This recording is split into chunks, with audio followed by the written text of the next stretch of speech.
Let me talk at ya.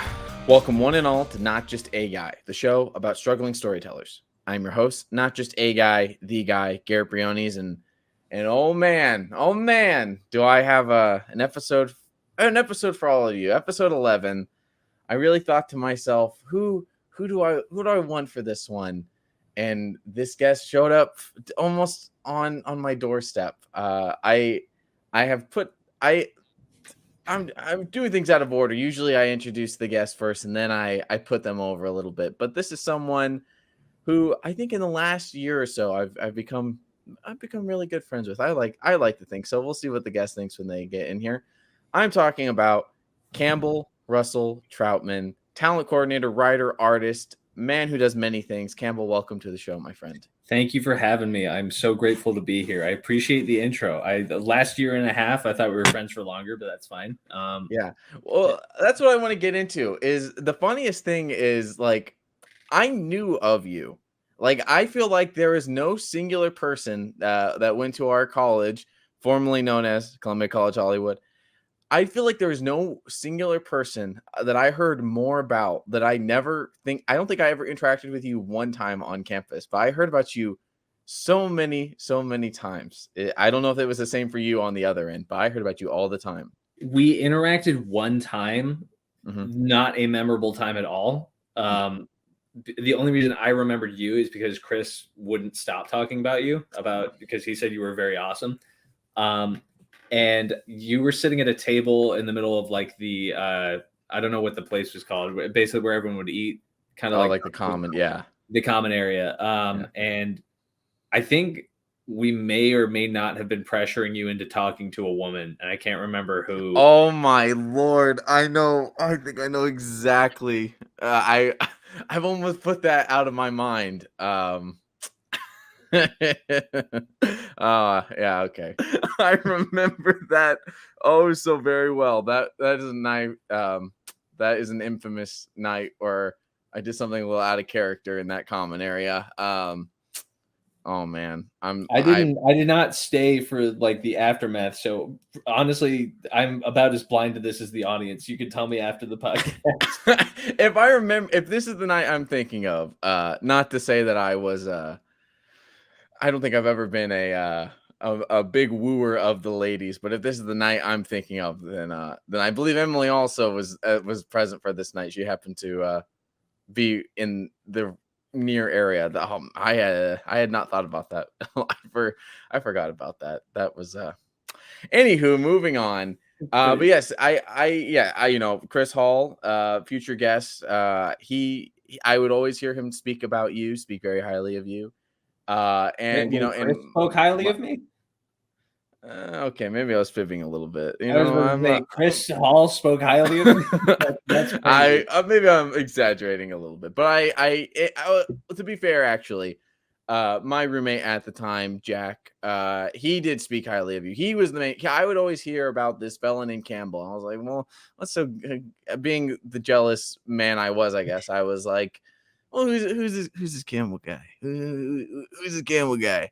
And then it wasn't really till last year, we our paths finally crossed, which is astounding to me, but it's been a whirlwind of a year ever since. Yeah, I'll agree with that. I think Dungeons and Dragons made us bond more than anything that. Oh yeah. Because I think because Chris spoke highly of you and a lot of other people did. I think you have a reaction that most people did where it's like it was either one or two things of me in the school at CCH, and this isn't me like bragging about being some kind of weird mysterious fellow. It was really just because I was antisocial and a shut-in. People would either have one reaction to me. It was like, oh yeah, I kind of heard about that guy. And then they would either think of like the actor named Campbell who went to our school or someone else. And they would be like, oh yeah, that guy. Or they would just be like, who the fuck is that? I did not interact with a lot of people, unlike Chris, who was known by like most of the school. Yeah, it's very weird. I feel like CCH is gonna come up a few times. Looking at my notes, I think it's gonna come up a handful of times. But I think that's the interesting thing about going to a school that small was like, it was weird because you would think with a smaller school, there wouldn't be so many interpretations of a singular person, but like I know some people thought I was like a jock, even though I was like, I never played a single organized sport. Like I hadn't played one since I was in like the 4th grade. And then like, yeah, then other people would know me from classes where I was just like a nerd, or I was just the silent guy, or it's very interesting. Maybe it's because we're all storytellers. We all came up with these ideas of what each other were, and in reality, if you spent 2 minutes talking to any of us, you're like, oh, they're film students, dirty film students. Yeah, I think fighting that stigma is kind of the hardest thing to do when you graduate, because it's I mean, we met them. There's a very real breed of people. Even I kind of sometimes with my girlfriend catch myself having to catch myself being from that guy who's like, this shot, like the mise en scène. Yeah, no, literally. Have you ever used mise en scène in a sentence unironically? Outside of school, no. Okay. I've never once like actually I think used that in a conversation. I think people talked about how important it was. I think for maybe directors it's important, but like I think if you're doing anything else, it's something to keep in mind. But yeah, I think that's something for directors because they're the ones that actually have to build the set. I mean, not they don't build the set, but you know what I mean. Oh, that's news to me. I showed up every day and I built it. You're telling me I've been doing my job wrong? No, I'm just saying, fucking Quentin Tarantino's not out there with the fucking production coordinators and shit fucking hammering in the wood. I'm gonna check. I'm gonna check the tapes. So Campbell, I ask every guest this question. This is the first thing that I ask everyone. This is the show about struggling storytellers. So Campbell Russell-Troutman, I'm looking right down the barrel of the camera. Are you struggling? Wait, barrel my camera? I'm looking down the barrel of mine. I'm looking as much in your eyes as I can. So I'm looking down the camera and I'm asking you 1,000% struggling. 1,000%. How so? If you care to elaborate. I graduated to become a screenwriter and that has not happened at all. I like the job that I'm at. I like what I do, but yeah, no, I think you can't call yourself a screenwriter until you've like actually published something, because at that point that's just am I allowed to swear? That's a weird question. Yes, you can. Yeah, go. We're past the minute mark. It's a little pretentious to be like, it's a little shitty and kind of pretentious to not have anything published and be like, I'm a screenwriter, like even if it is like a short film you and your friends made, that feels a little weird to call yourself that. It's kind of like someone calling themselves a poet. I think it's a little entitled. Okay. I'm not a fan of people like that. But yeah, still waiting on the dream. But writing is a little like acting. You kind of have to wait for that lucky break. So definitely in that regard struggling. But apart from that, I'm doing okay. Okay, see, that's what I love to hear. It's and I think this is again why we have in the time that we have truly fully interacted with one another. I think it's why we have. I'm gonna go out on a limb here. I'd say we're pretty good friends. I feel like I could text you and just have so far so good. I have no issues with you yet. We're still feeling each other out. Honeymoon phase. We're in our honeymoon phase. Yeah, sometimes you piss me off as the DM in our Dungeons and Dragon game because you have it stacked against me. I have a long there's a full conspiracy wall right over here, but we're not going to pan the camera. Look, I didn't give you the dice. Those are your dice. All right. Well, look, you recommended I get real dice, and the real dice are crappier. Because I don't trust online dice, but you're free to switch back whenever you want. All right. See, that's what you want. See, it's that's all. What it's I all. Want. I want you to do what you want to do. We're gonna come back to this later. I'll let you follow your notes. I'm sorry. I'm getting off script. I'm barely even looking at them.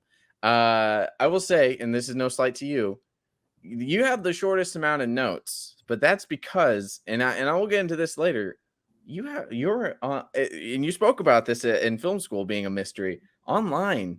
You're a walking enigma. You are a question mark wrapped in mystery. You have little to no digital footprint online, but I still found stuff. We'll get to that. But you found stuff from Emily. Emily told you. No, actually, I did ask her a question. I don't think she ever submitted one. But I did ask. She did have some input. She looked over the questions I had towards the end for the end segment, not just any questions, the questions. But There's some interesting questions for you. But Okay. I think what the heck were we talking about? Oh yeah, you were talking about struggling. I think this is why we have bonded. It's the same thing. I was even telling you before this. I like the job that I currently have. You know, it keeps the one light on, right? That's pointed at me and the one over there. But it's not creatively fulfilling. And it's that same thing where I was emailing a past guest, and you know, I did like, you know, he had a like one of those electronic signatures in the email. So I was like, oh crap, I need to look at I need to put my electric signature there. So I look you know, like a professional. And I did it, and it says director, writer, host. And I was like, at this point in time, I'm really only the third thing, which is it's a kind of I kind of it does still sting. You know, we go to this place that promises you the keys to the kingdom, and you pay thousands of dollars, and it's you know, it's I don't think there's anything that prepares you for the drop off. You know, it's just like you graduate, and then it's just right. You're in there, Yeah, and especially would think you and I both graduated like during the pandemic, like maybe not oh yes, 2020, but like I mhm, graduated 2021, which that's right. thankfully was a little after, but still Mhm, like shit was closed. I worked in a shared office space for a while that was struggling to keep up mhm, because of the pandemic. I met a lot of cool people there. There were a bunch of industry people there. mhm. I made zero connections off of them. I got fired from that job too because I was just like not good at it. Okay. Um, but yeah, no, that was truly the struggle afterwards was like finding something and like kind of finding an avenue. Mhm. So I former guest Felix Malms, he kind of brought this up, and it's something I've been asking a lot of industry related people. It's we talked about the idea of making it, and you kind of spoke about not being considered like not feeling like you're a screenwriter until you get your script, like a script brought to life or sold at least. To you, what does the idea of making it mean? What does that mean to you? I think like realistically, I think making it is kind of like an American dream sort of thing where it's like Mhm, it doesn't truly exist. I think it's the same thing with life where it's like you'll never truly be enough, which is mhm. cynical, but I mean that in the best way possible. Yeah. Um, you will never like I think especially as a writer, I don't think you'll ever like make it. I Mhm, mean, you know, again, the unpublished guy is saying this, but I mean, people will probably say like Alan Sorkin like made it and things like that, and I would mhm. agree with that. I think in a way he did, but Yeah. you know, you're still going to be struggling. You're still looking for stuff. You're still going to be like, there's still going to be someone better than you. And I think reality is coming to terms with that, or kind of getting crushed under it a little bit by trying to remain relevant and then inevitably kind of becoming a corporate shill. Okay. So it's So like Campbell. you either Okay. made it by selling your soul, or you know you continue to struggle doing with what you like. That from what I have seen, it seems to be the only two options. I'm sure people who are actually in the industry will tell me, no, this guy's an idiot. So Are that you is willing to sell out and sell your soul? it depends to who, Okay. and it depends for what. If it's like Okay. a script that I really do not give a shit about, and Mhm. I like if this is the key in, then yeah, totally take it. Do whatever you want with it, but as long as I'm getting paid. Okay. But if it's something I really care about, then obviously I'm going to be like, no, I don't want you to, I don't want you to touch that. Okay. I don't look at it as selling out. I look at it as buying in. So if anyone wants to help me buy in, sell out, DM me. I don't know, on TikTok or something. I don't know, If whatever the anyone kids are wants using. me to sell out to them, let me know. Yeah, we will happily sell out. we'll Look, I'm a happily sell struggling ourselves. storyteller. Something I look as long as I can pay the bills and pay those pay that student debt. I'm here. I'm ready. Um, so Campbell, I have a at this point I speak. I don't consider that I have segments really, but at this point I do. Besides the end segment, that's always a segment. But I call this segment "Twin Sons," and that relates to a little story about a people far, far away in a far off galaxy. I don't know if you heard of it. There's this fellow that looks off at two suns, and he knows he wants something bigger. And for me, that was very inspiring. That's when I saw that. You know, I sound like every white guy that's ever watched a movie. Oh, I was inspired by that. Blah blah blah. What what when was it the moment? When was there the come to the Lord moment when you knew you were a storyteller and you wanted to pursue that as an actual career? What was that point? The first time, because when I was in high school, I always wanted to make movies. Mhm. I will not disclose the location of my YouTube channel, or my old one at least. Okay. But yeah, there's old videos that I used to make in high school, and people would give me praise a lot, and they would get a lot of laughs. I'm sure if I watched them again now, I'd be like, or if anyone watched them again now, they would be like, this is so cringe. It Yeah. sucks. Um, I think that gave me a real big stroke of ego, so that when I walked into films, like the film major in University of Arizona in Tucson, I was like, you know, I thought maybe I was like hot shit, or just like Okay. talent that was not yet recognized, like that line from Squidward. Um, Mhm. but yeah, no, my first project that I actually like directed, like seriously tried to direct, was such a disaster, and it was Mhm. so bad that it made me realize that maybe I'm just not cut for being on a set and telling people what to do, because this is Gotcha. so much organization for my brain to handle, Mhm. and truly I am not built to order people around. Like, Gotcha.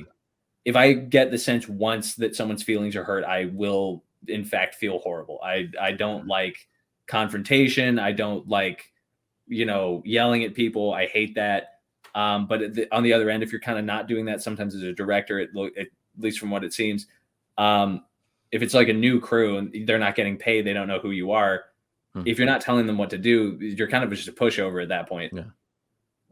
And what I did was so bad that, like, my crew literally had to sit me down and be like, "Hey, we're just not going to do this anymore." Okay. uh, and that was such an eye-opening moment for me, in such a just low, humbled moment, that I was like, because the reason why I was directing was because I won a Mhm. script contest in this like film club we were Okay. doing, which told me, I was like, I've got some storyteller points, and I really enjoy that aspect. Mhm. The making of it, not so much. I hate being on set. I hate early call times. I hate, again, telling people what to do. It's just like, it's so much, and probably just so much work, that Mhm. I just cannot commit to it. Yeah. Even if it is something I love. Gotcha. But yeah, no, I mean, that made me realize, like, maybe I want to pursue a direction in writing, and I gave that more of a shot, especially when I came to CCH, and I really found that I had a knack for it. Okay. Of Um, that's not to say I'm like the best ever, but course.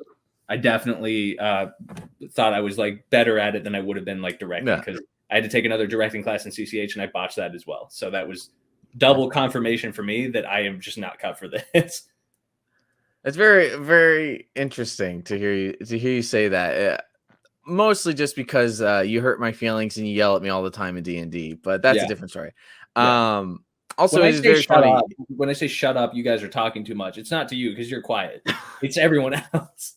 it's also very interesting to me. You and Chris are very much like storytelling soulmates, but also yin and yang. That he is on a set every second that life exists on this planet, Yep. and you don't want anything to do with him. I find that fascinating. Maybe that's why you guys work. Chris Um, is someone who, I wouldn't call him a workaholic, but he works really, really, really hard, almost mhm, to a fault, I would say. mhm, Um, and I think in his mind, when he's doing that stuff, it's like, it's worth it because this is mhm. what I want to do. Yeah. When I'm on set, I'm like, I hate this. This is not what I want to do. So it's This is like, the bane of my yeah, existence. I went five, three different sets that I had been on. Mhm. Every single time I was not assigned this position, I would always end up as a boom op every single time. And Yeah. that's because the guy left or they didn't have one. I was Mhm. on a set that was literally from 9 to 9, and Chris brought me on it. I won't say the name of the set, but I think Chris knows what I'm talking about. I was Uh-oh. supposed to be the DI. I was supposed to be the guy that just dumped the footage and just Yes. sat there, and that's it. And then lo and behold, this is the third time this has happened. The guy comes up to me, the director, and he's like, "Hey, you know how to boom op, right?" And I was like, yeah, yeah, maybe like that." He's like, "Oh, great. This is Raphael. He'll show you Yeah. how it's done." I'm like, "Cool." Yeah, I that was like I said, CCH is gonna come up many times. Uh sound the bane of every non-sound person's existence at that school was the dread when someone came up to you and started asking you, hey, like I got this role on my set I really need filled, and you're thinking, well, he's not going to ask me to direct, probably not going to ask me to write, probably not this late in the game going to ask me to act, although people did do that. And so then I figured he's going to ask me to do sound. And almost every time I got asked to do sound, I either said, "Oh, well, this person knows how to do it," and that person did not, but they did it instead. Yes, I spent a Friday night or a Saturday. Not I punted it enough, but yeah, that's having to be a boom op when you are a director or a writer. Nothing against that position, but I was not put on this planet for that. Yeah, And no, those guys, props to them. If you're a boom op out there, yeah, you work harder than I think 90% of the crew, because that yes, is, good Lord, does that suck? That is like actually the worst position I've ever been in.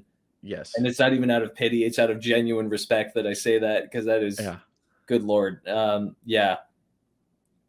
yeah. It was anytime that came up in a class or anything, it was dread. I truly felt dread.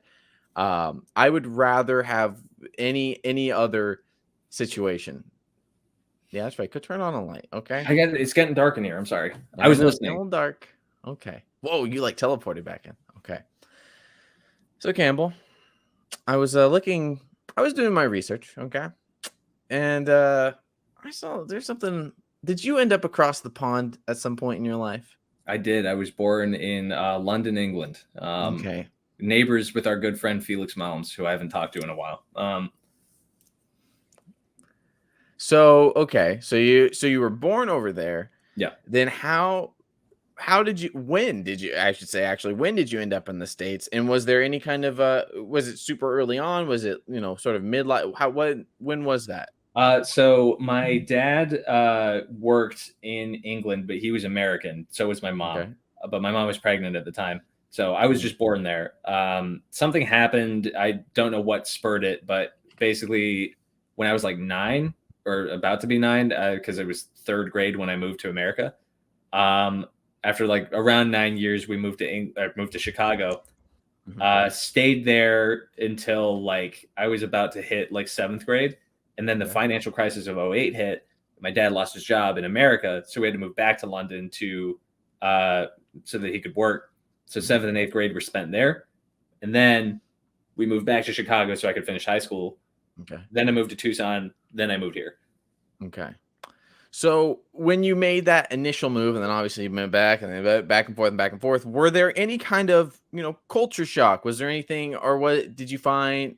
Was there hard acclimating to one, hard reacclimating when you moved back? What was that journey like No, going back and forth? I'm sure like people have like billions of stories about this kind of like moving back and forth. Mhm. When I was a kid, I got so much attention. It was so awesome because like British kids are the meanest fucking kids I've ever met in my fucking life.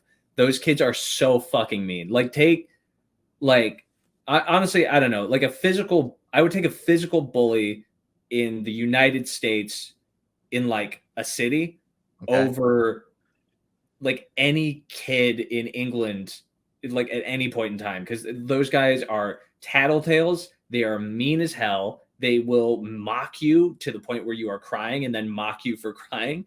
It is enough to drive you insane. There's a story Okay. that I share with my friends all the time about me playing like football as a kid, Mhm. and I or sorry, soccer. Sorry, I was gonna um, say. was playing soccer as a kid, and there was a point where I had just switched out of goalie and I was playing defense. And I just because I was so used to picking up the ball, mind you, I'm like Mhm. fucking 5. I'm so used to picking up the ball that I don't touch it. I nearly reach for the ball, which is illegal. Okay. And every fucking kid, even on my team, was screaming, handball, handball, handball. And it's like, oh my god, like the kids afterward, it was just like I didn't know who the fuck these kids were. These were not classmates. I was just my mom was trying to get me to socialize, and I was like, yeah, I'll play soccer. Okay. And they were like, "You're so stupid, Campbell. You're so fucking stupid." Like, and it's like with a joke with my friends, it's almost like PTSD from that. So Okay. moving to America and constantly apologizing for everything for just existing, and then like everyone being like, "Why are you apologizing?" And also, "Why does your accent sound funny?" And it's like, "You have a pretty cool accent." That was it. People in Chicago are so nice. Like, Okay. it was such a good move. I felt at home. Uh, then I found out that like, you know, white people shouldn't be here, and now then nothing really felt at home anymore. And then like, you know, race topics got introduced. It was kind of that weird dichotomy of like, because England is they pride themselves on not being racist, even though they are. But like they don't teach that at an early age. Like Gotcha. truly, as a kid, I did not know what a black person was or like Mhm. an Asian person was. They were just other kids in the class.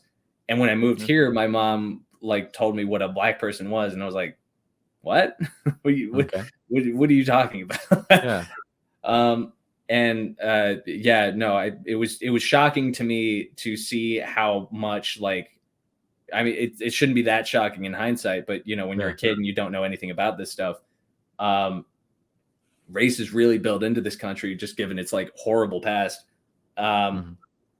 which isn't surprising at all. Again, in hindsight, but that was the biggest culture shock. And then there was just other smaller things where it was like I would walk up to someone and I'd be like, instead of popsicle, when I was a kid, they were called ice lollies.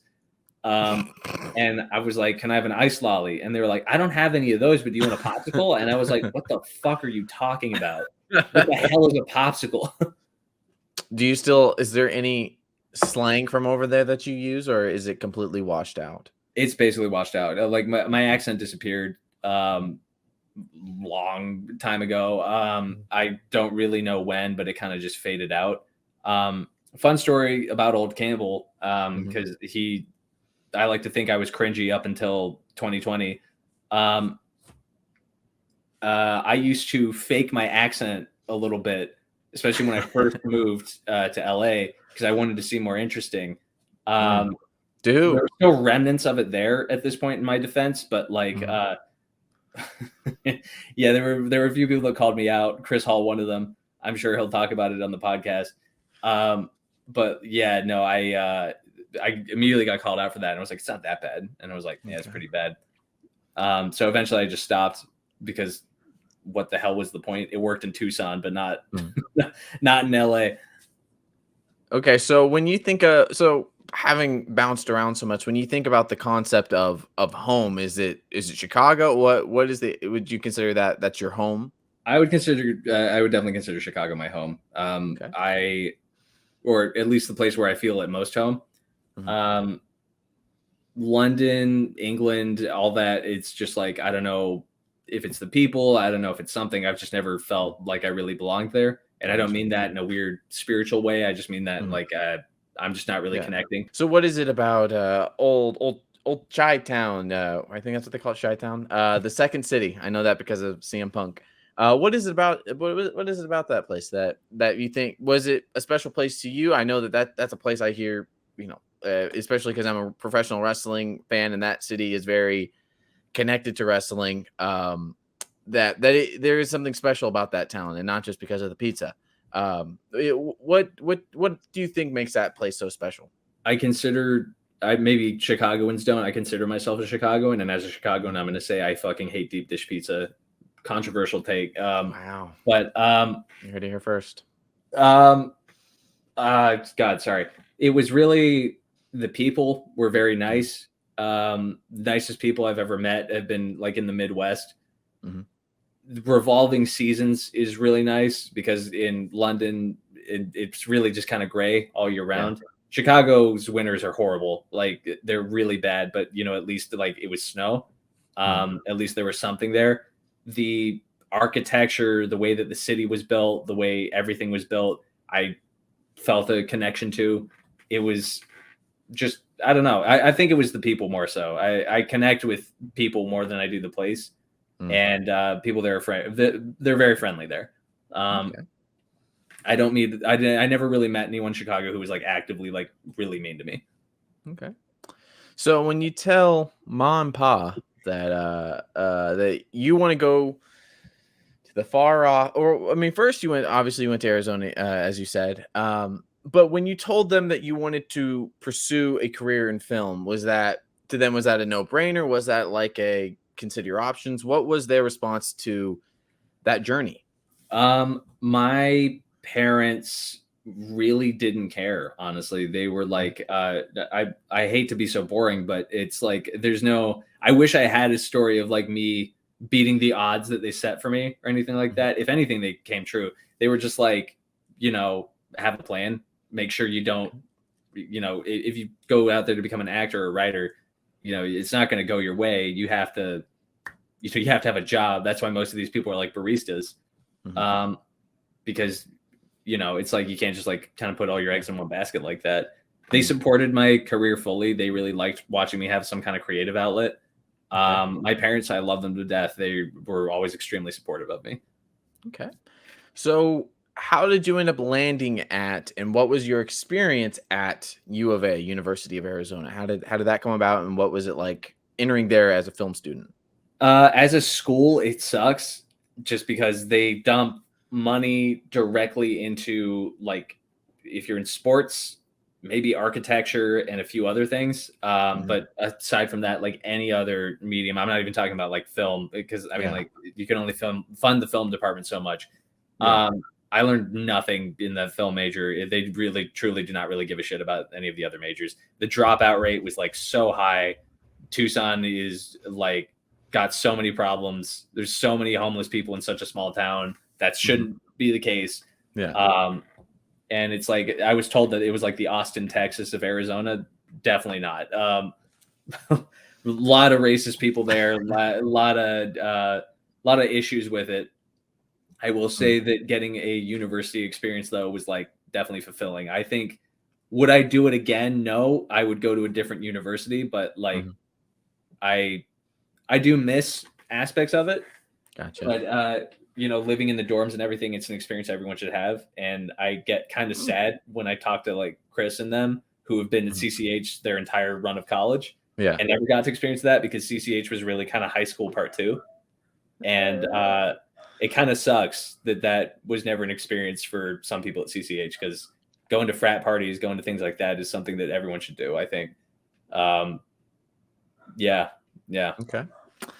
Well, as one of those people that did not experience that, I ended up at Columbia College Hollywood. And Campbell, I want to know. I always love hearing how people ended up in the hallowed halls of formerly known as CCH, FKA CCH. I'm going to start calling it. How does someone who went across the pond, ran around the second city, went to Arizona, end up at CCH? I would love to know. Yeah, it's a great story. I wanted to get out of University of Arizona, and I was like, maybe my grades have improved. They didn't. My GPA plummeted because I was high 24/7 at that school. Um, and yeah, no, it was. I was like, maybe I could try for USC, UCLA, something like that. See if like LMU's taking people. Mhm. Um, I didn't have a lot. I was like applying, and I was just like looking at my GPA more and more. And it was like my Mhm. only options are either like going to CSUN or like just not going at all. And Yeah. then I looked and I was like, what about film schools? I haven't really tried for film school. Maybe I could work my way in. And yeah, I lo and behold, I found CCH on a website. It looked Mhm. great. I knew about Columbia College Chicago, which was a place I almost went to first. Okay. And I knew that they were related in some capacity because Columbia College was in the name. So it was like, surely this is a great, well-funded, trustworthy school that isn't funneling money into strip clubs. Um, I yeah, I that's I was hoping it would be not that and unfortunately that's the reality of what I got, but Okay. So, well, hey, I mean, you could have ended up at Columbia College, Chicago, or Flashpoint. That you could have ended up there too. Would have probably had a little bit of a shorter experience, but so did you go to CCH? You started at with the screenwriting program, or did you start in any of the other programs, or was it No, screenwriting? I went right into screenwriting because I was Okay. like, at that point, I was like, if they have that major, I'm going to take it. And I Okay. met wonderful teachers such as Rick Mitz or Ben Streisenkranzer or David Benulo, all teachers who taught me like really valuable things about storytelling. Um, I still occasionally will talk to Ben because he was like my main teacher. Mm. Shout out Ben, you bald fuck, you taught me a lot. Um, and yeah, that was my experience in the program wise. Screenwriting was really great. I know you have notes to get into, but this is, I feel, a rant coming on a Campbell, go little bit. wherever you want. These Okay, notes I don't appreciate it. matter. I Nothing appreciate it matters. because I really want to talk about how none of the directors would listen to the fucking screenwriters when they brought us their fucking scripts. Yeah, Um, okay. I just want to interject and say that there was like Campbell was always going to come on, and we're going to have Chris Hall in the future. There was like a proto episode. This is episode 11. There was like a proto episode 11 like a week ago. We had a lot of downtime before our D&D session started, and you and Chris basically auditioned to be on this show. With you guys went off on a tangent. Yeah, let's try not to name names if we can. But the problem is, the I great thing is, the wonderful thing is, I don't remember half of these people's names great. because I'm like, Okay. I truly, I never walked with them in the hallway. They never came to us for help with their script. Mhm. And lo and behold, they were flabbergasted to find out that their film sucked. Like, Okay. they were like, I'm not saying the writers are going to make everything better. By all means, we're also just random dudes who have never published anything. But for fuck's sake, do not ask your buddy to look at your fucking script and give it a pass. Like, ask Yeah. people who are studying this. Like, it doesn't even have to be me. I don't care if it's me. Give it to Ben. Give it to the teacher. Give it to the people who have like worked in the industry. Yes. Like, and listen to them when they tell you this script is dog shit. Like, that there is no conflict here. That there are no story beats. There is no emotion to it. I hate it. It's just like, it's the same plot every time by the same white guy at the same fucking school. And every single one is either like one of several directions. It's either white guy is depressed because his girlfriend broke up with him and now he hates all women. So he had to write in his dream woman into the script. And now that dream woman in his self-insert is now his woman. And now they're happily together. And there was no conflict. There was no antagonist. There was no stakes. The guy was depressed and that's it. Then there are other people who are like, guy is depressed. Depression is the antagonist. I hate that. That's not an antagonist. That's a mental struggle. That's part of a character. That's something you struggle with. Yes. What?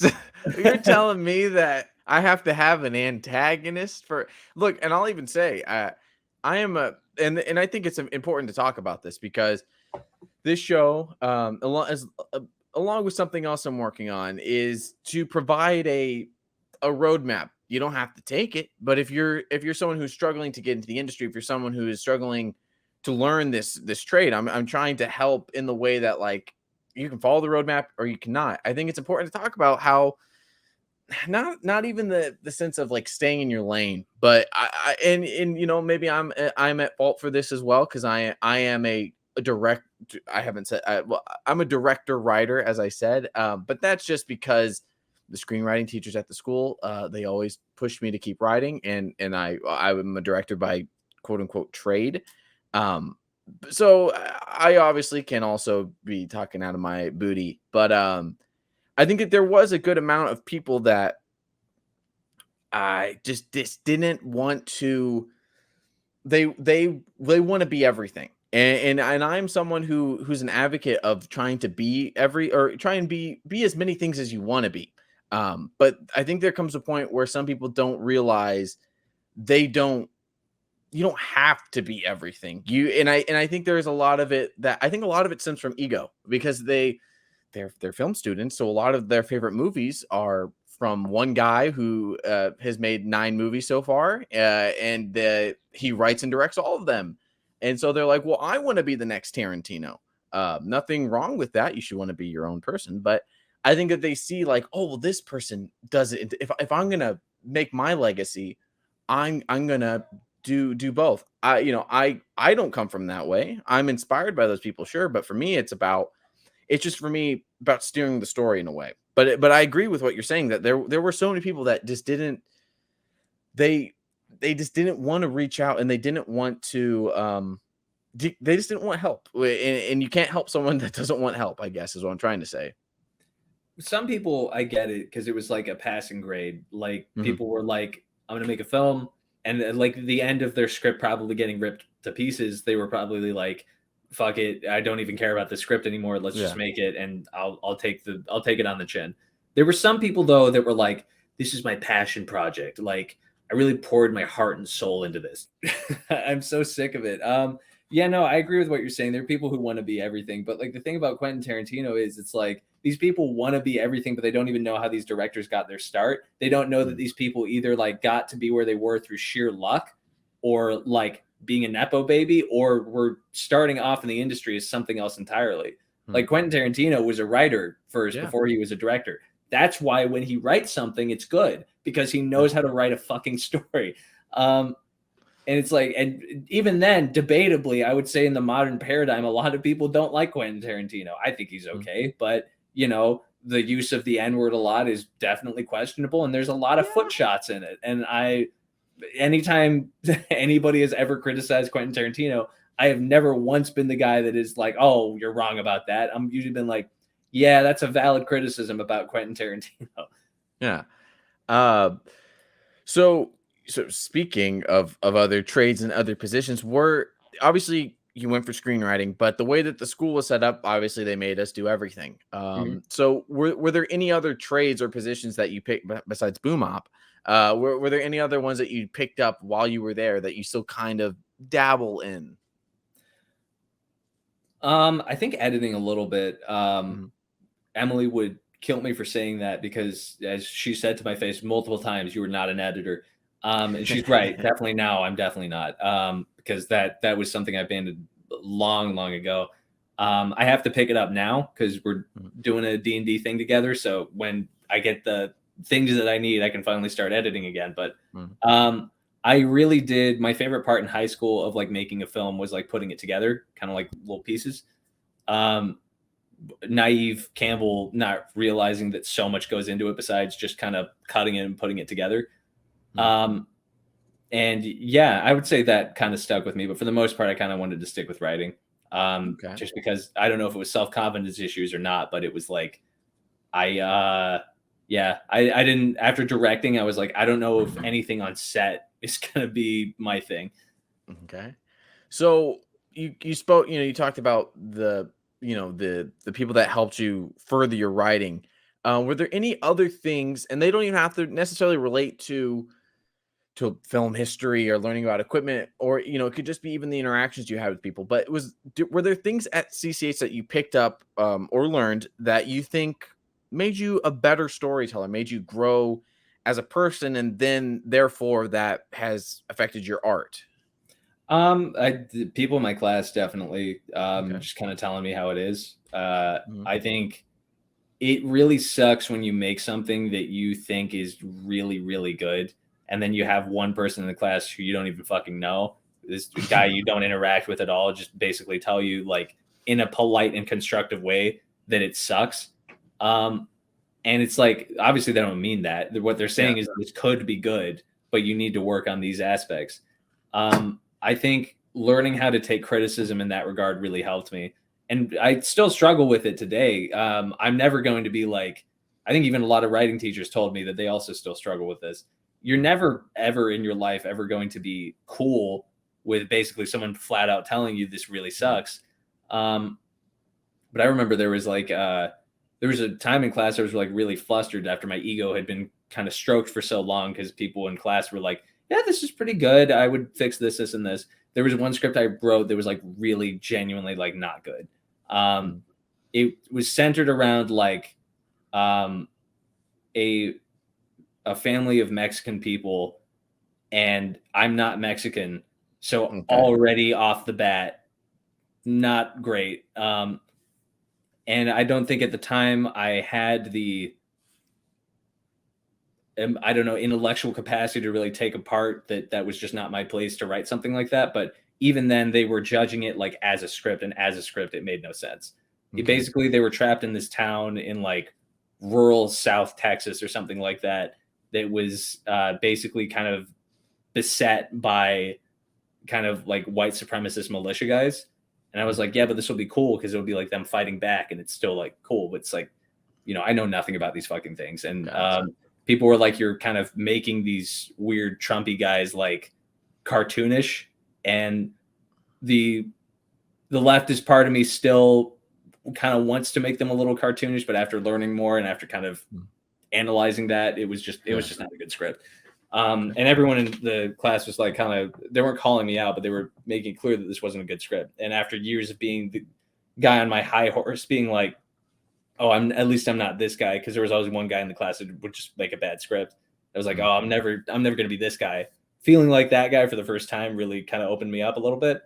I think most of my learning experiences through life have just been me having a high ego and then immediately getting humbled. And I think those are valuable experiences, but I think it was that, and definitely what my teachers taught me, which was like basically analyzing it beat by beat, and how effective it is. Because I used to also, as much as I yell about it, I used to also kind of want to make films that his depressed guy is depressed and is depressed with his depressed friends. Yeah. And it was kind of not until I think maybe Ben or Rick basically pointed out, like, why do I care about this? That I kind of had to sit there and be like, well, but it's like passionate, but it's like, for me, it's like something that I relate to. And it's like, cool. Why do I care about what you relate to? What is it about your life specifically that is going to make me really want to indulge in this story where basically nothing is happening? Analyzing that really helped me write a story, because even when people ask me for criticism now, I get to be like, I'm not going to lie, it sort of seems like shit is just happening in this story, and I'm not really invested. I'm not looking at this being like, oh my God, how does he find a new girlfriend after his previous one broke up with him? Like, there is never really going to be a point where I care that much. Yeah. And that dips into personal bias, but I mean, it's important to keep that in mind, but there is a way to objectively and analytically take apart a script. And that's what I took with me, because you got to remember, like, yes, personal bias will always come into effect, but for the most part, they're asking you or making it clear to you that the story just doesn't work. Okay. So obviously you saw it through, you did the whole thing, you have done the full song and dance of film school. Is that something you recommend? I this question keeps coming up in my mind, and it is something that, like I mentioned earlier, I'm working on another, not just a guy related project around this thing. But would you recommend film school to someone that is a storyteller out there that is considering it, no matter what age they are? Do you think that it was a valuable experience? Do you think that it is something that, if someone wants to tell stories in film, that it's something that's worthwhile? If it was free, definitely. Considering the tuition it's worth, I'm gonna be honest. Like, if you're on set, most of that you learn like being on set. I mean, like, the most helpful class we ever had from like a directing teacher was when he basically treated us like we were crew and we were supposed to do it, and he was yelling at us the whole time. Shout out Charlie Rose for being probably one of the best teachers we ever had. There's someone who's come up on the show before. I loved how Charlie Rose taught, because he valued people who asked questions in his class, and not people. He fully would call out the people that I didn't like, which were the people that were like, oh, I directed, I can do this. I know how a camera works. I looked up how a camera works. And he'd stand over them and he'd be like, what are you doing? No, that's not how it's done. What the fuck are you doing? That you would get fired for that. Like, teaching us like set etiquette and things like that, like how it works. That was so much more valuable than any class at U of A taught me. Like, any class that was telling me about mise en scene, that was making me watch Battleship Potemkin for the 5th time.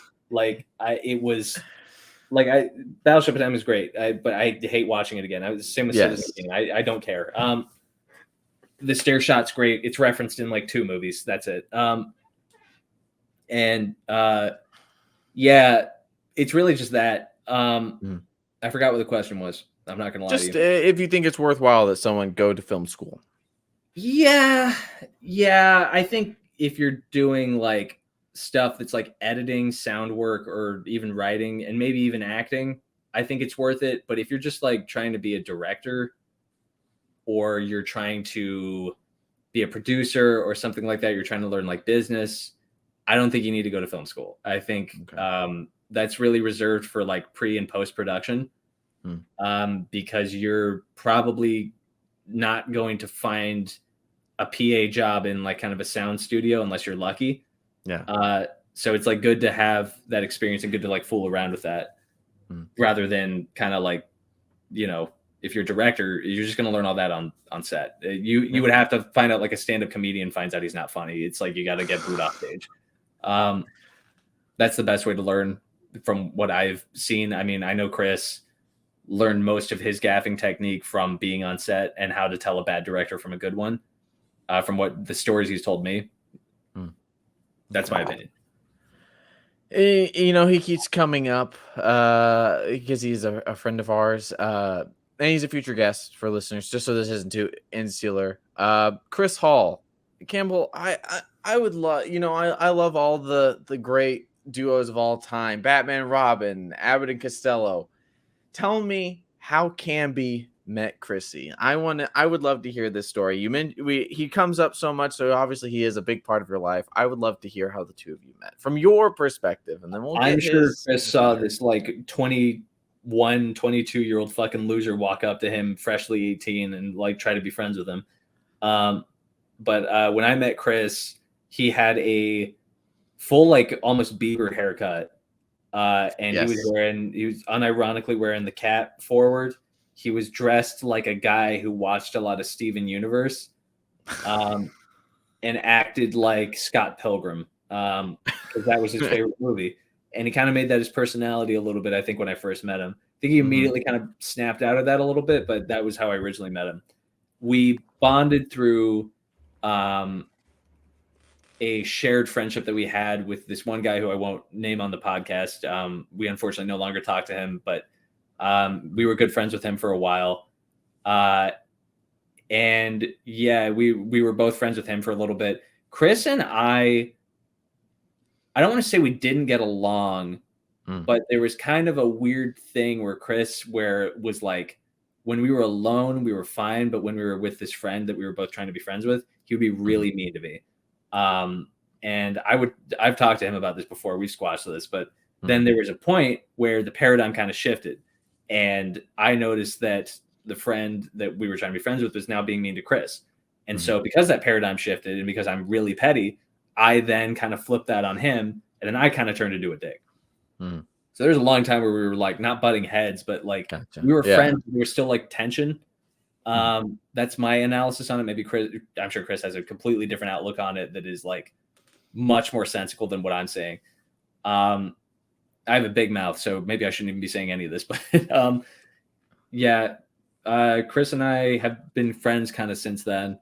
Okay. Um, yeah, I met him at CCH like everyone else, but yeah, at the time we share a lot of weird memories because CCH was just such a weird experience that it Hmm. was like through that bonding that we really kind of uplifted. And also Evan Watkins was roommates with Chris and I was friends with Evan. So that Great kind of guy. became a trifecta. Yes, I met Evan. Anytime I've interacted with Evan, it's always been a great time. He's a one of a kind human. Is I would just a agree great with that. guy. He's a great guy. Okay, so let's fast forward a little bit to now. So obviously you graduate, and I know sifting through your LinkedIn and also talking to you, I know that you're working in talent coordination. So how did you get into that field, and can you walk us through what like a normal day to day looks like for a talent coordinator? I truly don't know how I got lucky enough to land the current job that I'm at. So Mm. I don't think I'm breaching. I did sign an NDA, so I'm going to Mhm. be careful with what I talk Yeah, about. talk around it however you need to. But it's public knowledge. It's literally out there in public that I like host live streams and things like that. So people Okay. know I'm with Streamly. Okay. Um, and yeah, I literally just found it on LinkedIn. I Okay. wish there was a more interesting story besides that, but I found it on LinkedIn. The funny story is I had no idea what the company really did at first. I came out of PR, after working like red carpets and stuff.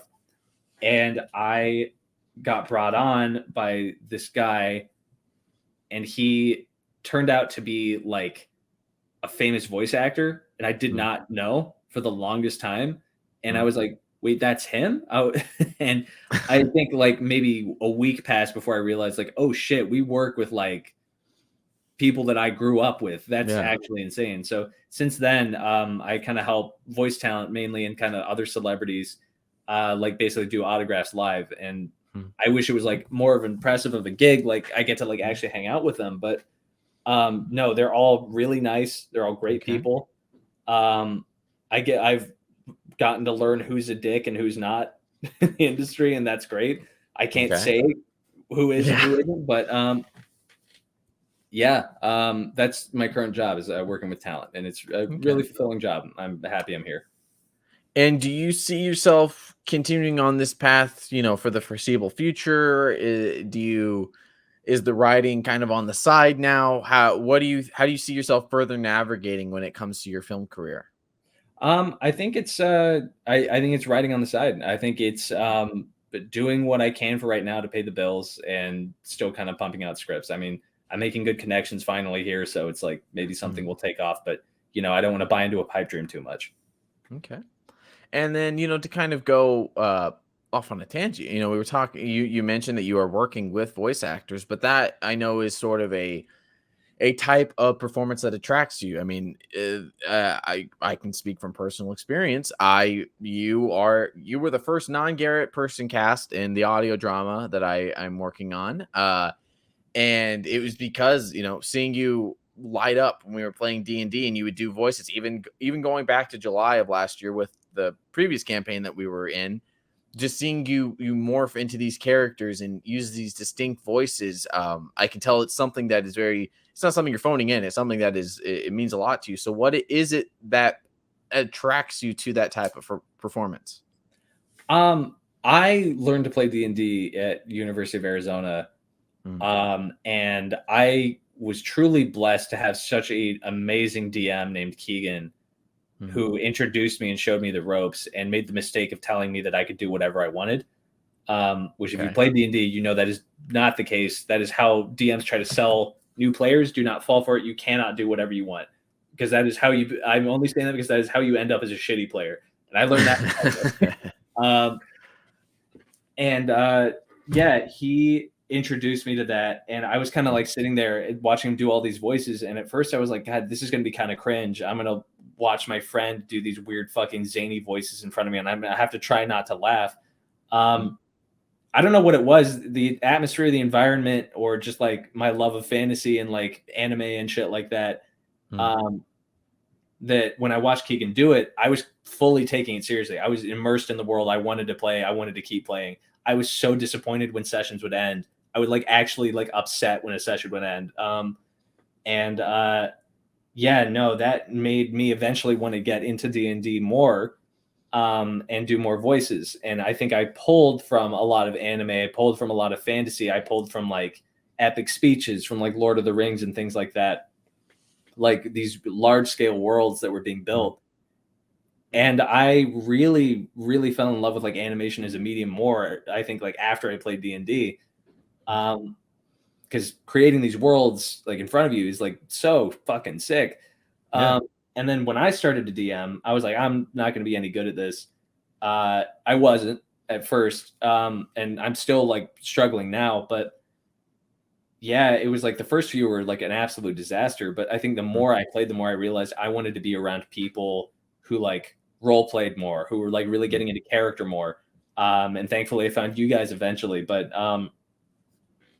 I think after that, me doing the voices, it kind of made me appreciate it a little more, because I realize now it's really hard to pull off a voice sometimes. Yeah. You hear it in your head, but it's like, I practice in the shower like I'm singing in it, but I hear myself in the recording sometimes, and I'm like, God. And maybe that's just me hating myself, but like, people. I mean, I have yet to receive like actual compliments for my voices, so it hasn't given me that stroke of ego yet. But like, I think you complimented me, and that helped me a lot. So, You're but welcome. thank you, man. I appreciate that. But yeah, for the most part, it's like I cringe at myself a lot when I go back and watch D&D, and I'm like, I didn't do that voice right. That is not at all what I wanted to do. But yeah, no, I think that made me D&D really got me more into voice acting and like appreciating that more, especially when I learned who these people were, like the Toonami voice and shit like that. I was like, wow, these people are sick as hell. These are the coolest people I've ever fucking met in my life. And it's because these are all struggling actors that are very down to earth and know what it's kind of like to work. Unlike some actors who have been kind of like handed this on a silver platter, these guys are working actors. These guys are out every fucking week trying to bust their ass for a role. And I have nothing but respect for it now. Not that I didn't before, but like, Yeah. So yeah, I'm very happy to hear that, especially, you know, as this audio drama comes together, there's no one else I'd rather have there playing some very, very important roles. Hopefully I can speaking to the listeners, watchers, hopefully there'll be some. I've been long talking about this audio drama. Hopefully there can be some bigger updates on it, because yeah, it's coming along and I'm very excited for it. So Campbell, as we wind down, I finish every episode the same way. I ask my guests not just any questions, the questions. So these can be your response can be as big or as little as you want. They're not necessarily rapid fire. Just some questions to send us home on. And yeah, however you want to answer them, feel free. Okay? okay. So, whether it be through student housing or your own free will, you have lived with fellow creatives. What are positives and negatives of living with fellow storytellers? It depends on the person. If someone's a director, they're usually pretty chill. They're just kind of in there smoking a bong and they're just kind of like hanging out. If it's like a writer, I've lived with Evan a little bit. It's cool because you're both working on projects. If it's an actor, not great because I've lived down the hall from musical theater students and I've lived down the hall from like other actors. Hearing them do their lines and hearing them bust into show tunes randomly make me want to scream and pull my hair out. And it's like, you know, acting as a medium is incredible, but you know, if I got to hear the same monologue over and over again, I'm gonna one of my veins is going to burst. But yeah, that's been my experience with like living with creatives. It's like for the most part, it's great. You know, you're living with people that are pretty cool. I mean, occasionally you're going to run into someone who's like, you know, really into himself. But apart from that, yeah. Yes, I had the full gauntlet. I had one person who flew home every single weekend. I had another person who random people would just show up at my apartment. And I remember one night, my roommate I actually shared the room with was he was working an all-nighter, so I was by myself with our other roommate. And it was like 10 o'clock, and I was like, I'm just gonna go to sleep because I really don't want to interact with this guy. He was he was very nice, but sometimes he could just be a little annoying. And I closed my door, turn off the lights, and like I'm just gonna be on my phone or whatever. And then I see the light to the living room is on underneath the door, and then yeah, there was like 5, 6, 7, 8, something like there's all these voices in my living room, and I'm like, is there like a part like what is happening? What is going on? It's like 11 o'clock. And I was like, I could go out there and say something.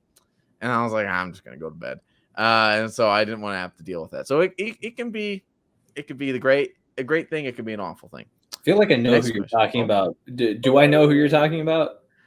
You know, it's one of those things where this was a person that went to school, but I don't know if people there's always those people that I was thinking of someone else then because it was like if this was who I thought it was, you would know who I'm talking about. Yeah, we'll talk off air. Yeah. I'm not sure how many people knew. I always felt like my roommate and I lived with other people that like you would think we were crazy. Like, this person doesn't go here, and we're like, no, look, they're right here, and then they wouldn't be there. Like, I feel like we lived with like two of those kind of people. Okay, so next question. We've brought this up. You are a D&D DM. So my question is, why are you such a nerd? You nerd ass nerd. I'm kidding. That's not the actual question. That's a That's great false. question. I can answer that. Oh, if you want to, that's Mental not the illness. actual question. Mental illness, baby. That's where it comes from. Okay. But the real question is, you spoke about this kind of briefly when you're talking about the voice acting, but what is it that attracts you to that storytelling medium? It used to be all the weed. It truly it used to be all the weed. Like that was how I kind of got. My sister introduced me to anime at a very, very young age, and I really fell in love with animation then. I grew up with a lot of cartoons. Mhm. Something about cartoons and like fantasy and stuff specifically really appeals to me because I like the art, I like the comparisons, I like the fluidity of it. I like Mhm. seeing a new world in front of me. I think live action is great. I'm not about to go off on like a Martin Scorsese tangent or something like that about Mhm. like Marvel films or something. I think Marvel films can be great. I think a lot of them are Mhm. fun, but I think live action is a constraint sometimes, with the exception of like Lord of the Rings, which had, I guess, a budget of 50 fucking billion. Yeah. Because they really made that world come alive. But even then, that was through animation that they did that. Most of the time, live action is not being constrained. You can't really make a set as big as that through practicals, unfortunately. Mm. You can make like convincing like creatures, convincing sets, everything through practical work. But through animation, it's like if you want to make something fantastical, you can't do it without it. Yeah. It's an incredible medium, and the people work really hard. I mean, everyone works hard, but Yeah. animators work really hard to get that across, like thematically. I mean, that's like where the animation comes in, but like the D&D and the fantasy and everything like that, I don't really know where that comes from because my Mhm. dad and my mom were not into that stuff. In Yeah. fact, they like kind of cringed when I told them I was into D&D. Because like from the era they were from, that was like it's nowhere near as like The popular as it devil. is now. Not even that. My parents are atheists. It was just like, ew. I was like, you're hanging out with nerds, like what the fuck. Um, but yeah, no. I mean, I don't know if it's from me being like queer. I don't know if it's like me being just like a writer, Mm. in quotes. But like, I don't know where it comes from.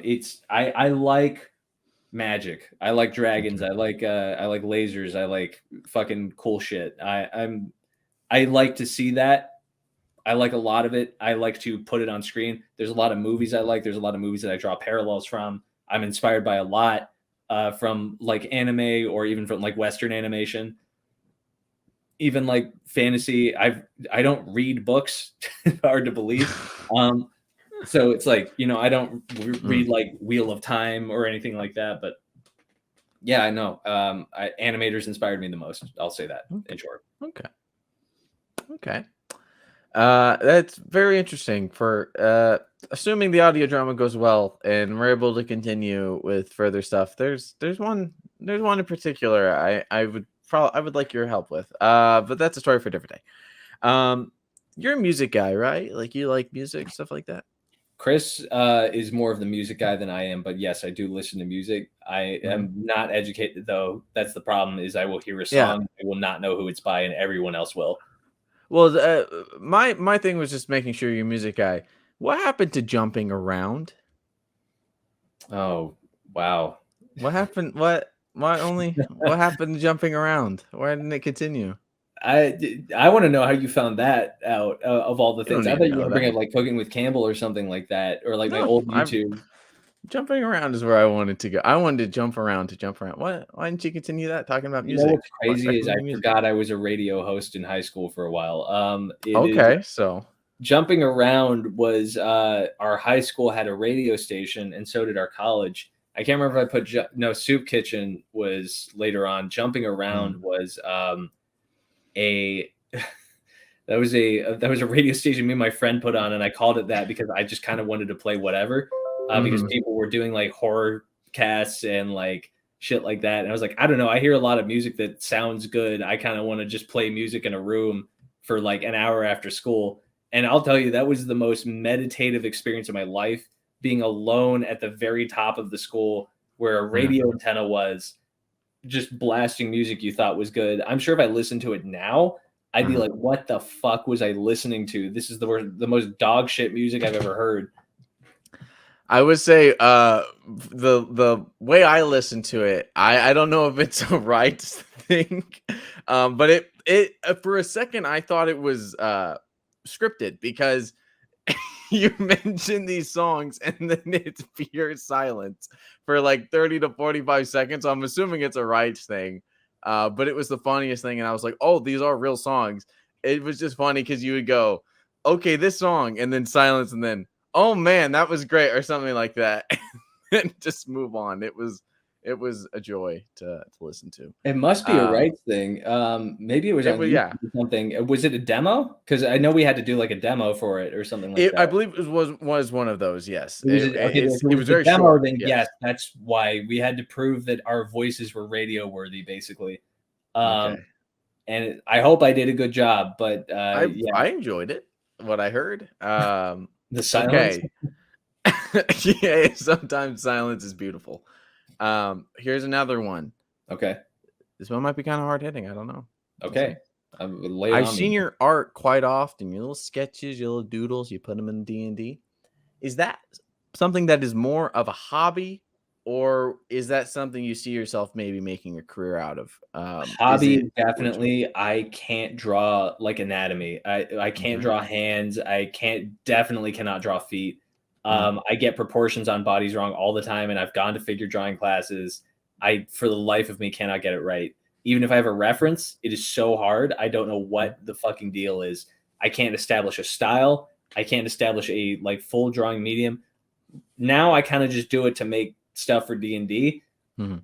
and I hate to make people think that I've given up, but like truly I unless I take like a full like illustration class that I just don't have time for, Mhm. I yeah, it's definitely a hobby. I would love to make it more of a thing, but I've seen people so much better than me that it's just like not even motivating.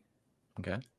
So this is I figured you would say that, so I tacked a bonus question onto this. Okay. Do you think it's important to keep some of your art or your creative outlets for you, being drawing? Do you think it's important to keep some of those to yourself, that maybe you don't, monetize those, make a career out of those? Do you think as a storyteller, as an artist, some of it needs to be just for you? That's a good question. I think I don't know, honestly. I That's really something that depends on the person. Mhm. It's You should not monetize it if it is like dear to you and you don't want to see it changed. Mhm. Especially if it's a drawing, because it's like if someone is like offering to pay for it and you'll like never get it back, then yeah, you should probably keep it for yourself. But I don't know. Like in terms of my art, if someone took a look at my shitty art and was like, "I'll pay you like $50 for it," I'll be like, "Yeah, take it." Like, Okay. um, I like drawing. It is something that I do like to do, believe it or not. But Mhm. it is it's taxing for me because it's like at the end of it, I feel ashamed. I'm like I feel like I could be better than this, and I'm not. And it's like I drew once after taking a break for like a year, and I'm like expecting to be fucking great again, and it's Yeah. like I don't know, things that I'm not immediately good at, I lose interest in. Okay. And this one is kind of tangentially related. Actually, this is an Emily question. She helped me with this one. I asked her, and it was kind of based off of that last question. Is, as you said, when I before we recorded this episode, I told you I was doing research. You were like, you're not going to find much, but I found jumping around. You have little to no online footprint, and I found this when I was researching. Like I said, so a lot of this came from your LinkedIn, but that got us thinking, specifically her. And do you think it's important for an artist to keep some ambiguity? Ambiguity. Can't even talk. I was too mushmouth. Do you think it is? Do you like, being?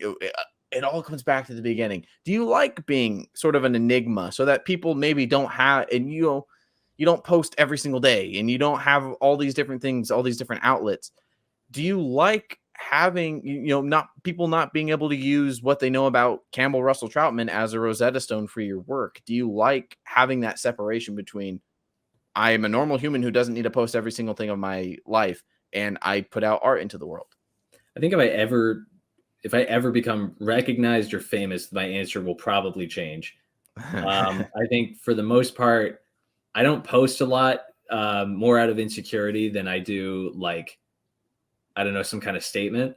There's just for me, I don't like wasting time, and I don't think social media is a waste of time. I think it's fun to update your friends, and my face lights up whenever I get a like on anything. I had a TikTok blow up, and I was like so giddy about that for like I'm still getting likes from it even now. I'm like patting myself on the shoulder Yeah, for it. the Like adrenaline. it was like a stupid joke. And yeah, I mean, I like social media. I never want to be the guy that's like social media is like a waste or something like that. Mhm. It's fun to connect with your friends. It's fun to know that Yeah. you get attention. I think there's no shame in indulging in that from time to time. I think my footprint is bad because I've always sort of been like, I just don't think I don't really have a lot going on that people are going to care that much about. I would rather just not post at all than get like 10 likes on something to confirm that theory. Gotcha. And I think that is my psychology behind that. But my lack of digital footprint usually comes from me kind of like trying different things and like seeing how it goes. And if it's not taking off, then it's like, what's the point? Okay. And that's more of a that's me kind of just exposing myself as just someone who gives up a lot more so than like an enigma. I like being a little mysterious though. I do like people not knowing everything about me. It is fun, but however, when I get attention, I really do eat it up. I love getting attention. Okay. So Campbell, that concludes the questions, but we're not done here just yet. I'm a little cheesed off. I'm not gonna lie. In a recent session of our, it all comes back to D&D. Yeah. Recent session. My DM, he let someone pull some tarot cards and kind of screwed me. And I'm not saying there's a conspiracy or anything. Yeah. But my dice don't work. I get a bad tarot card. So you know what? Time to forget the DM. It's all about the GM. Okay. So right now, we're not gonna pull tarot cards. We're gonna pull Garot cards. Okay. We're gonna pull Garot. Okay. Oh, let me pull it for you. Okay, because that makes sense. For someone else to pull a card that screws someone else's character over. I'm gonna. Oh, let me shuffle the deck. Oh no, Campbell. Oh my, this one's real bad. Let me pull up the lore for it. You pulled the cuck. Oh no. The lore says when Chris Hall comes on, you have to sit in the corner and watch. Oh no. Is this a punishment for me? Yes. That's what this is legally binding. This is Legally folks, this binding, is okay. and not just a guy lore. Campbell Russell-Troutman has to be the third chair in the episode. If it comes out next, we'll see. I don't know when it will come out. It depends. Chris Hall's the busiest person on the planet. Maybe on 2 planets. I don't know. But that is legally binding. The first returning guest ever on Not Just a Guy will be Campbell Russell-Troutman, because he pulled the cuck. As you can see, it's a chair. Not because I don't have anything else going on right now, but because I no, you are the third chair. So when Chris Hall's episode is on, you will be the third chair. You will sit there. You can talk, but you have pulled the cuck from the Garot deck. Look at that beautiful. Oh man, look at that. So there we go, folks. This is history. Campbell Russell-Troutman. Can you put that back on screen real quick? Which the Garot card? Yeah, the Garot card. These professional. I don't know what it is about it, but something feels suggestive. I don't know. Are you saying something about the double G's looks like I didn't think about what that looks like. Well, I don't think it does. I think it might just be me, but I don't know. There's something suggestive, almost like not phallic, but like sphinctery about it. Like 2 numbers. I just don't know which ones. Maybe 7 and 10 or something like that. But yes, folks, this was another edition of Not Just a Guy. Campbell, is there anything you want to shout out or anything, like a deal at your favorite sandwich shop or anything like that? One card. I want to pull more cards. You can't. Why? You didn't make more? What do you mean make? I got these from an ancient burial ground. I went into a cave of I had a fight a thing, and there was yeah, that's all the time we have. Yes. Maybe next time. Maybe I'll make some more for next time. I mean, but there's a full deck here, but there's not suspiciously just one that was on top. That will do it for this edition of Not Just a Guy. I've been your host, Not Just a Guy, the guy, Garrett Briones, and I will talk at you next time. Later, people.